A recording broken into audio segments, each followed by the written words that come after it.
আমি আমার মায়ের বাড়িতে এসেছি, কালকেই এসেছি অবশ্য। তো এখানে কিছু জিনিস দেখতে পেয়েছি যেটা হয়তো অনেক বাড়িতে আছে, আবার অনেক বাড়িতে নেইও।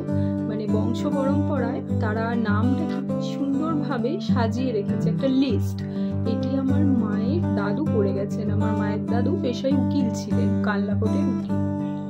তা উনি ওনার পূর্বপুরুষের বংশটাকে কি সুন্দর করে একটা পেপারের ভেতর বংশ ছক হিসেবে লিখে দিয়ে গেছেন। পুরনো পুঁথির মতো দেখতে লাগছে, আর হাতের লেখাটিও খুব পুরনো টাইপের। এখনকার দিনে হয়তো সেই সব জিনিস দেখতে পাওয়া তো সচরাচর যায় না, সেই জন্য এটির ভিডিও না করে থাকতে পারলাম না। চলুন আপনাদেরকেও দেখাই। এই যে এই সমস্ত পুরনো পুঁথি, এই যে দেখছেন কত পুরনো পেপারস।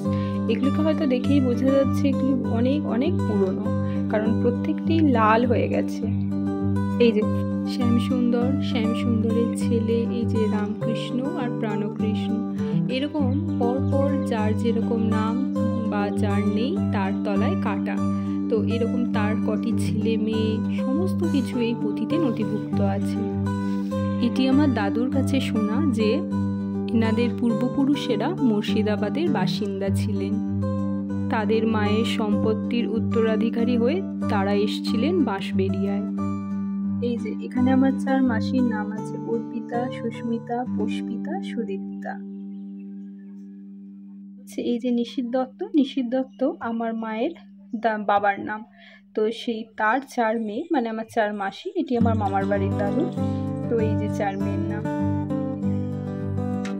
এই যে পর প্রত্যেকটি বংশধরের নাম লেখা, ইভেন কি তাদের কটি করে ছেলে মেয়ে। কারোর ক্ষেত্রে অনেক পুরনো, তো যার জন্য তাদের আবার 2বার করেও বিয়ে হয়েছে। তো সেই ক্ষেত্রে তাদের 2টি স্ত্রীর নাম, তাদের কতগুলি করে ছেলে, সমস্ত কিছু নথিভুক্ত করা আছে।